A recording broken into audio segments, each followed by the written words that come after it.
নমস্কার, বনির সহচরী ব্লগে আপনাদের অনেক স্বাগত জানাই। আজ রবিবার, সকাল এখন 5:30 বাজে। দেখুন পেছনে কেমন আওয়াজ হচ্ছে। সকাল সকাল পাখির একদম আওয়াজ। তো আমরা দুটো ফ্যামিলি মিলে আজ প্ল্যান করেছি যে ঘরের আশেপাশে না, আজ আমরা একটু দূরে যাব মর্নিং ওয়াক করতে। সকালবেলা দেখুন কত ভালো লাগছে রাস্তার ধারটা। তো আমরা আজকে আমাদের পাশেই গার্ডেন অফ সাইলেন্স বলে একটা পার্ক আছে, সেখানে যাচ্ছি। তো আমরা দুটো ফ্যামিলি মিলে পৌঁছে গেছি ওখানে। আর গার্ডেন সাইলেন্সের কাছেই তো দেখুন ওই যে দূরে বুদ্ধ মূর্তি বসানো আছে। আর সকাল সকাল বাচ্চারাও খেলতে সব শুরু করে দিয়েছে। আর চারপাশে একদম খুব সুন্দর সবুজ ঘাস, বেশ খুব ভালো মেনটেনেন্স আছে এখানে। এগুলো সব কাগজ ফুল, আমরা থেকে কাগজ ফুল বলি, আপনারা কি বলেন আমাকে জানাবেন কমেন্ট করে। আর দেখুন তরতাজা একদম সকালবেলা, খুব ভালো লাগছে। আর সবচেয়ে ভালো লাগছে কি, একদম যে সকালবেলার হালকা ঠান্ডা ঠান্ডা বাতাসটা গায়ে লাগছে, ওই জন্য আরও ভালো লাগছে। নিচেটা মোটামুটি আমরা ঘুরে ফেলেছি, এবার আমরা ওপরে যাচ্ছি। ওপরে গিয়ে সামনেই একটা লেক আছে, শুকনা লেক, সেখানে যাব। দূরে যে দেখতে পাচ্ছেন ওই সবুজ সবুজ, ওইগুলো আসলে পদ্ম ফুলের বাগান। তো এবছর জলটা অনেকটা কমে গেছে, তাই পদ্ম ফুলের এই বাগানটা অতটা নিচে চলে গেছে, না হলে এতটা জল কমে না। সকালবেলা দেখুন আমরা মাঝে মাঝে হাঁটছি, আবার মাঝে মাঝে দাঁড়িয়ে একটু রেস্ট নিচ্ছি, আবার মাঝে মাঝে ছবিও তুলছি। আর ওরা দেখুন ব্যায়াম করতে শুরু করে দিয়েছে। ওরা ওখানে ব্যায়াম করছে, ওরই পাশে আমরা ওখানে বসে আমরাও ব্যায়াম করছি। আর ভালো লাগছে বেশ সকালবেলা বাতাসার জন্যে। তো ওরা করছে, করে করে মাঝে তো ক্লান্ত হয়ে যাচ্ছে, তো বসে যাচ্ছে। আর পার্কের পাশেই দেখুন কি সুন্দর মধুর একটা আওয়াজ, মিউজিক চলছে।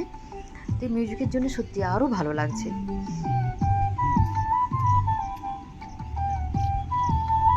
সত্যিই দারুণ, খুব ভালো লাগছে। তো ওখানে ঘুরতে ঘুরতে দেখলাম যে বাচ্চাদের হাতে পদ্ম ফুল ওরা ওখান থেকে তুলে নিয়ে আসছে। তো আমরা জিজ্ঞাসা করলাম যে কোথা থেকে এত সুন্দর, মানে ওখানে নামলে কী করে। তো ওরা বলছে ওখানে নামা যাচ্ছে। তো যাই হোক, ওদেরকে রিকোয়েস্ট করতে কয়েকটা পদ্ম ফুল আমাদেরকে দিল। তো আমরা ওদের কাছ থেকে নিলাম, কিন্তু আমাদের আরও চাই। তো আমরা ভাবলাম যে চলো আমরাও যাব, গিয়ে ওখানে থেকে নিয়ে আসবো বাচ্চাদের জন্যে। তো বাচ্চারা দেখেও সবাই না আমাদেরও চাই মামি, আর কয়েকটা এনে দাও আমাদের জন্যে। তো আমরা ভাবলাম যে চলো তাহলে আমরা একটু আগে বসে রেস্ট নিয়ে নিই, তারপরে আমরা যাব পদ্ম ফুল তুলতে।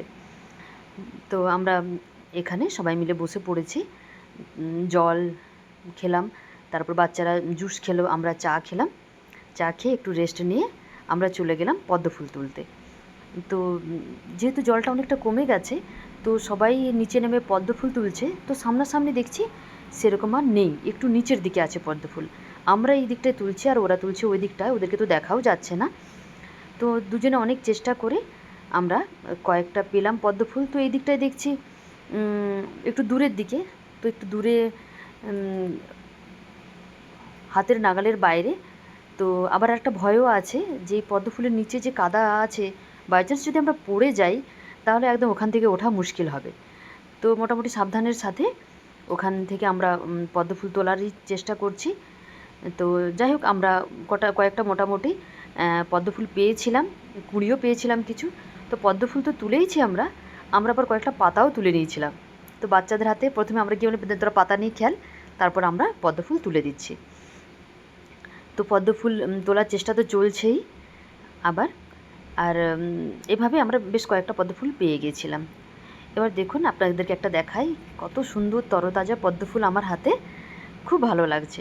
তো পদ্ম ফুল তোলার চক্করে তো ভাইয়ার হাতে পায়ে সব কাদা লেগে গেছে, ওটাই ধুচ্ছে। আগে পরিষ্কার হয়ে নাও, তারপরে আমরা যাব। তো মোটামুটি তোলা হয়ে গেছে, বাচ্চারাও দেখতে পাচ্ছেন কত খুশি পদ্ম ফুল পেয়ে। আর বাচ্চারা এমনি দূর থেকে দেখে, এত কাছ থেকে পদ্ম ফুল দেখা বা হাতে নেওয়া সেটা তো হয়ে ওঠে না। তো এবারে যখন সুযোগ পেলাম, চলো এই সুযোগ তো বারবার পাওয়া যায় না, তো আমরা পদ্ম ফুল তুলে নিলাম। লাস্টে একটা আবার দেখতে পেলেও সেটাও তুলে নিল। তো মোটামুটি হয়ে গেছে পদ্ম ফুল তোলা, এবার আমরা ফেরত চলে আসব। তো সবাই দেখছেন আপনারা কত মানে খুশি মনে সবাই, মানে বাচ্চারা বড়রা সবাই পদ্ম ফুল নিয়ে আমরা ফেরত আসছি। তো আর ওখানে থাকবো না, এবার আমরা চলে আসব। পদ্ম ফুল তোলা হয়ে গেছে মোটামুটি অনেকগুলোই। তো সাইলেন্স গার্ডেনে আবার আমরা ফেরত চলে এসেছি। আর আসার সময় তো আমরা ছবি তো না তুললেই না, আমরা সবাই মিলে বেশ কয়েকটা ছবি তুললাম। আর ফুলগুলো সত্যি এত সুন্দর যে ছবি ভালো লাগছিল ছবিগুলো তুলতে। আর এখানে আর বেশিক্ষণ দাঁড়াবো না, কারণ আজকে এখান থেকে গিয়ে আবার কালীবাড়িতে একজনের পুজো আছে, সেখানেও যেতে হবে। তাই এখান থেকে প্রায় তবুও আমরা 1.5 থেকে 2 ঘন্টা ছিলাম এখানে। খুব এনজয় করেছি আমরা, বাচ্চাগুলো খুব এনজয় করেছে। আবার বাচ্চাগুলো প্রমিস নিল যে না, পরের সপ্তাহে আমাদেরকে নিয়ে আসতে হবে অন্য কোনো পার্কে। চলুন তাহলে এবার আমরা যাওয়ার সময় একটা অন্য রাস্তা দিয়ে যাব, কারণ এই ফুলগুলো দেখানো হচ্ছিল আপনাদের। এই সময়টা এখানে এত সুন্দর এরকম অমলতাসের ফুল হয় যে পাতা দেখা যাবে না, শুধু ফুলেই একদম ভরা। খুব সুন্দর, মানে রাস্তার দুধারে আপনি যতই যাবেন শুধুই মানে এই অমলতাসের ফুল, মানে ভর্তি। আর খুব ভালো লাগে এই সময় এখানে। তো দেখুন হালকা হালকা রোদও বেরিয়েছে। আর আজকের ভিডিওটা তাহলে আমি এখানেই শেষ করছি। আবার চলে আসবো একটা অন্য কোনো ভিডিও নিয়ে, অন্য একটা জায়গা ঘুরতে যাওয়ার। তো আজকে যদি আপনার এই ভিডিওটা পছন্দ হয় অবশ্যই একটা লাইক করে দেবেন, আর আমাকে কমেন্ট করে জানাবেন কেমন লাগছে আমার ভিডিও। আর অন্য একটা ভিডিও নিয়ে আপনাদের কাছে আবার হাজির হব। ততদিন পর্যন্ত সবাই খুব ভালো থাকবেন আর আমার ভিডিও দেখবেন। ততদিন পর্যন্ত বাই।